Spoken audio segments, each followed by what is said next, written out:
اللہ الرحمن الرحیم۔ اجتہاد کا لغوی معنی ہم دیکھتے ہیں تو اس کا معنی ہے جد و جہد کرنا، کوشش کرنا۔ ٹھیک۔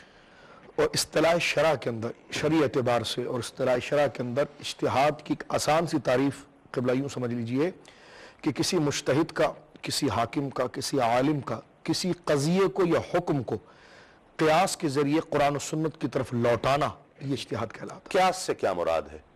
مطلب خیال سے؟ نہیں، قیاس سے مراد یہ ہے کہ دراصل شریعت مطہرہ کے 4 دلائل ہیں۔ ٹھیک۔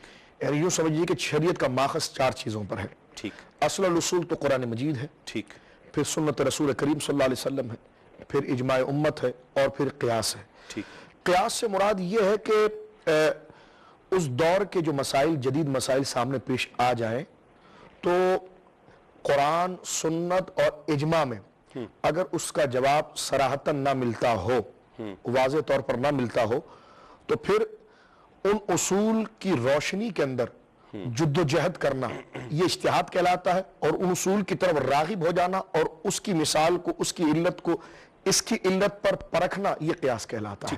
اچھا، جو آپ نے 4 بنیادیں بتائی ہیں، ایک تو قرآن، حدیث، اجماع اور قیاس۔ قرآن اور حدیث تو سمجھ میں آتا ہے، باقی سب کا اتفاق ہے سب پر، اور یہ بنیادیں وضع کرنے والا کون ہے؟ دیکھیے، قرآن مجید برہان رشید نے خود اس چیز کو بڑے واضح طور پر بیان فرمایا۔ سورہ نساء کے اندر اللہ رب العالمین نے خود ارشاد فرمایا کہ یا ایھا الذین آمنوا اطیعوا اللہ واطیعوا الرسول۔ ٹھیک۔ اس طرح کہ میں نے عرض کیا کہ شریعت کے 4 ماخذ و دلائل ہیں، اس پر سب کا اتفاق ہے، قرآن، سنت، اجماع اور قیاس۔ اللہ فرماتا ہے اے ایمان والو، اللہ کی اطاعت کرو اور اس کے رسول کی اطاعت کرو۔ تو اللہ کی اطاعت کتاب اللہ، رسول کی اطاعت یعنی اللہ رب العالمین نے قرآن میں جو حکم بیان فرمایا اس کی توضیح، اس کی تشریح، اس کی تفسیر کے حوالے سے نبی کریم علیہ السلام نے اپنے منصب کے اعتبار سے جو فیصلے فرمائے، جو سنت میں موجود ہے قرآن کی وضاحت کے طور پر، اس کی اتباع کرنا سنت کی اتباع کرنا کہلاتا ہے۔ تو اطیعوا اللہ سے قرآن مراد ہے، اطیعوا الرسول سے مراد سنت رسول ہے۔ پھر اللہ رب العالمین آگے ارشاد فرماتا ہے وَأُولِي الْأَمْرِ مِنْكُمْ، تم میں وہ اجلہ علماء اور اجلہ شخصیات جو قرآن و سنت کے متبحرین ہیں اور اس کے تمام صفات کے جامع ہیں، ان کے اندر وہ تمام صفات ظاہر ہوتی ہے، وہ اگر کسی مسئلے پر آ کر وہ اجماع دکھائیں تو تم اس کی اتباع کرنا۔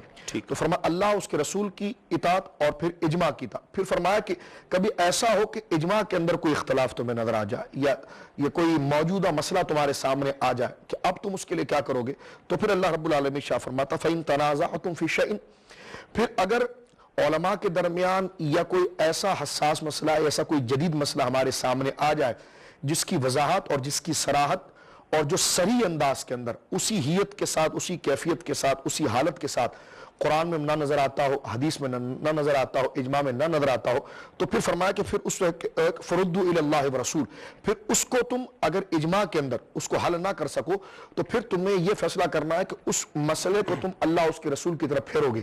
تو یہ اللہ اس کے رسول کی طرف جب پھیرو گے تو یعنی اس مسئلہ جو اس وقت آپ کو پیش آ رہا ہے وہ مسئلہ اپنی پوری وضاحت اور شکل اور حیت کے ساتھ اللہ اس کے رسول میں تو نہیں بیان فرما، یا اس دور میں رسول کے دور میں نہ تھے، لیکن رسول نے البتہ کسی مسئلے کے متعلق ایک فیصلہ بیان فرمایا تھا۔